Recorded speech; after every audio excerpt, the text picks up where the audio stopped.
Hello guys, तो episode की शुरुआत होते ही हमें देखते हैं कि सारा बहुत ही ज्यादा गुस्से में हुंटे को बोल रही थी कि मुझे तो इस चीज को देखकर बहुत ज्यादा गुस्सा आ रहा है कि तुम कैसे उन छोटे बच्चों को मैनिपुलेट करके उनसे ये सब बेकार काम करवा रहे हो और अब आगे तुम ये चाह रहे हो कि मैं तुम्हारे इस बेकार से काम को फिनिश करूँ। ठीक है, तो फिर अब तू जल्दी से खड़े हो ताकि मैं तुझे मार के तेरी बैंड बजा सकूँ। जिसे सुनकर हुंटो से बोलता है कि मुझे पता ही था कि तुम ऐसा कुछ करोगी और सारा तुम्हें पता है मैंने ये इंटरव्यू इन दोनों लड़कों के लिए नहीं बल्कि तुम्हारे लिए रखा था, क्योंकि मुझे पहले से ही ये पता था कि अगर तुम वही वाली सारा होगी जिसको मैं अपने हाई स्कूल के टाइम से जानता हूँ तो फिर तुम ये काम कभी भी नहीं करोगी। बट मुझे लगा था कि क्या पता समय के साथ तुम थोड़ी सी बड़ी हो गई हो, पर अफसोस कि अब तुम अभी भी वैसी ही बेकार सी लाइफ जी रहे हो। और अब जब मैं तुम्हें अपने पास काम के लिए नहीं रखूंगा तब तुम भला आगे क्या करोगी, क्योंकि वैसे भी हम लोगों ने जिस तरीके की हाई स्कूल से ग्रेजुएशन की है हम लोग भला आगे कर भी क्या सकते हैं। और फिर आगे वो सारा को बहुत ही ज्यादा सीरियस लुक देते हुए बोलता है, और पागल लड़की, तुमने तो आज अपनी लाइफ की सबसे ज्यादा बड़ी अपॉर्चुनिटी को मिस कर दिया है। जिसकी रिप्लाई में सारा बोलती है कि हाँ मुझे ये सब पता है, पर ये कोई ऐसी चीज नहीं है जिसके बारे में तुम्हें इतनी ज्यादा चिंता करनी चाहिए। और फिर यही बोलते हुए सारा एकदम गुस्से में हुंटे को पंच मारने के लिए आगे बढ़ती है, पर फिर जिसके पहले कि वो ऐसा करे हुंटे तुरंत अपने शर्ट को खोलता है और फिर आगे वो अपने पैंट के पास से अपने गन को निकाल के तुरंत सारा के पैर में गोली चला देता है, वो भी एक नहीं बल्कि बहुत सारी, जिसके लगते ही वो तुरंत दर्द के मारे चिल्लाते हुए अपने जगह में ही बैठ जाती है। जिसके बाद आगे हुंटे उसे बोलता है कि मुझे पता ही था कि तुम गैंगशन हाई स्कूल से हो, तभी तुमने ये सब करने के पहले अपना थोड़ा भी दिमाग नहीं लगाया। और फिर आगे वो अपनी गन को उसकी तरफ करते हुए उसे बोलता है कि तुम्हें क्या लगा था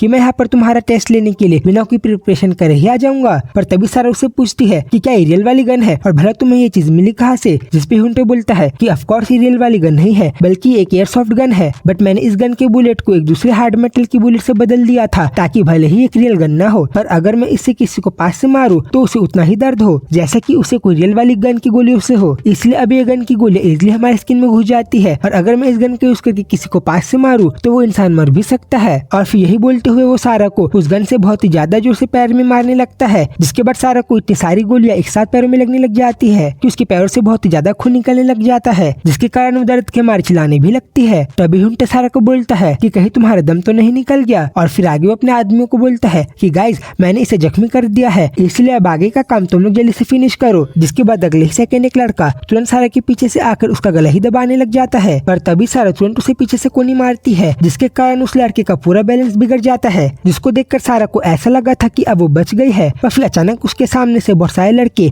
एक साथ उसके ऊपर हमला कर देते हैं, बट सारा भी कुछ कम नहीं थी। वो तुरंत उन सारे लोगों के अटैक से बच के जल्दी से उनमें से एक लड़की को बहुत ही ज्यादा जोर से पेट में मारती है, जिसके कारण उसकी हालत बहुत ही ज्यादा खराब हो जाती है। बट देन अगले ही सेकंड वो वापस से नॉर्मल होकर सारा को तुरंत एकदम जोर से फेस में पंच मारता है, जिसके बाद आगे सारा को ऐसे ही पिटता हुआ देख के हुंटे बोलता है कि तुमने जैसा प्लान किया था यहाँ पे चीजें वैसी नहीं जा रही है ना, क्योंकि तुम ही स्कूल टाइम पे ऐसा कहा करती थी कि हम बस अपने हाथों का यूज करके ही फाइट नहीं कर सकते हैं, क्योंकि हमारे फाइट के बीच में हमारी लोअर बॉडी भी कुछ ज्यादा ही काम में आती है। और अब जाकर जब मुझे सही मौका मिला है तब मैं ऐसा ही सोच रहा हूँ कि क्यों न तुम्हें मैं खुद अपने हाथों से खत्म करूँ। पर फिर जिसके पहले कि वो ऐसा करे उसे दिखाई देता है कि सारा ने तो पूरी बाजी ही उल्टी कर दी थी और अब वो उसके ही गुंडों को बहुत ही ज्यादा बुरी तरीके से मार रही थी। जैसे कि पहले तो वो उनमें से आधे लड़कों को अपने पैरों का यूज करके खत्म कर देती है और फिर आधे बचे हुए लोगों को अपने खतरनाक पंचेस की पावर का यूज करके, जिसके कारण वो सारे लोग बारी बारी से खत्म हो जा रहे थे। जिस चीज को दूर से देख के हुंटे भी बहुत ज्यादा हैरान हो गया था। पर फिर तभी उन सारे लोगों को मारने के बाद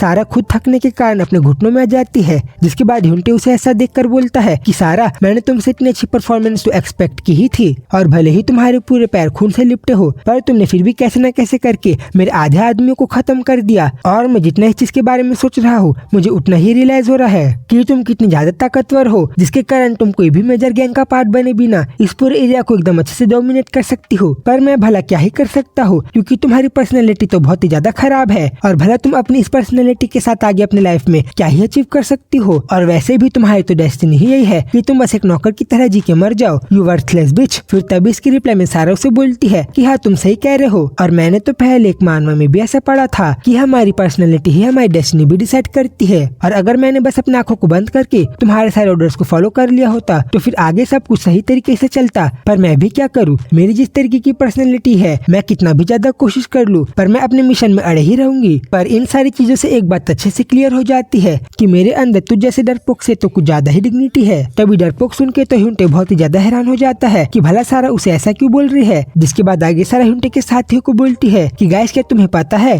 कि अब तक तुम्हारा बॉस इतने टाइम तक क्या क्या सोच रहा था कि वाओ ये गैंगशन हाई स्कूल की एम्प्रेस सारा कितनी ज्यादा कूल है और अगर बस ये मेरे ऑर्गेनाइजेशन को ज्वाइन कर ले तब तो हम लोग अनस्टॉपेबल बन जाएंगे। बट अगर अगर बाय चांस सारा ने मेरे ऑर्डर्स को नहीं मारा तब तो मैं अपने लड़कों के सामने कुल नहीं दिख पाऊंगा, जो कि आगे मेरे लिए एक प्रॉब्लम बन सकती है। इसलिए क्यों ना मैं ये टेस्ट करूँ कि क्या आगे सारा मेरे ऑर्डर्स को फॉलो करती है कि नहीं। पर अगर कहीं ये सब के बीच में सारा मुझसे परेशान हो जाती है तब तो मैं उसे अकेला नहीं रोक पाऊंगा। इसलिए क्यों ना मैं पहले से ही प्रिपेयर्ड रह के अपने साथ कुछ और लड़कों को जमा कर लूं। और हाँ, मैं अपने साथ एक एयरसॉफ्ट गन भी रख लूंगा, ताकि अगर वो सारा ज्यादा बात करेगी तब मैं उसे वही गन से डिस्कव कर दूंगा। गुड, मैं तो प्रिपरेशन करने में कितना ज्यादा अच्छा हूँ। और भले ही अब मेरे पास मेरे आधे आदमी तक बचे हुए हैं और सारा के पूरे पैर तक खून से लिपटे हुए हैं, और मैंने उसे किसी तरीके से पकड़ तो लिया है, जिसके कारण अब बस मुझे उसे अपने लड़कों के सामने फिनिश करना है, ताकि मेरी इज्जत उनके सामने बची रहे। पर मैं तो अभी इतना ज्यादा डरा हुआ हूँ कि मैं बस अपनी ही जगह में खड़े रह के अपने आदमियों को अपना मुँह चला के ऑर्डर्स दे रहा हूँ। फिर तभी ये सब सुन के हुंटे की तो जान ही निकल जाती है, और उसके साथ वाले लड़के तो उसके ऊपर हंसने भी लगते हैं। जिसके बाद आगे सारे हुंटे के सारे लड़कों को बोलती है कि गाइस, मेरे सारे बातों का यही पे दी एंड होता है, और फिर अगर तुम सारे लोग मेरी बातों से एग्री करते हो तो फिर क्या ये डरपोक आदमी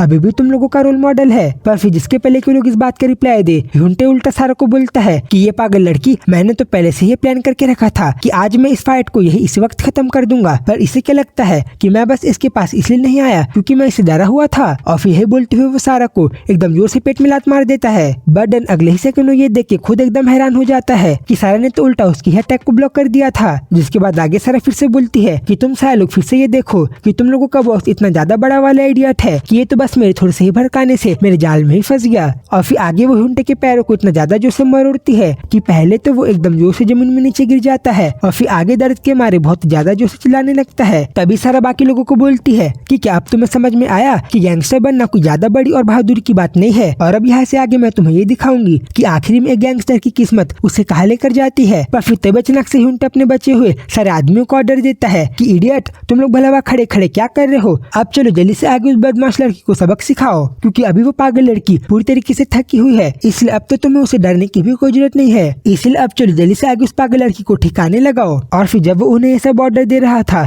तभी हमें दूर से दिखाई देता है कि उस जगह पर तो लीमा आ गई थी और उसने वहीं पे दूर से रह के ये सब कुछ देख लिया था। और फिर इसी के साथ ये वीडियो पे खत्म होती है। तो गाइस, इसके नेक्स्ट पार्ट को भी मैं आज की ही तरह बहुत ही ज्यादा जल्दी ला दूंगा। तो फिर उस वीडियो को देखने के लिए आप लोग मेरे चैनल को जल्दी से सब्सक्राइब कर लो। तब तक के लिए बाय बाय।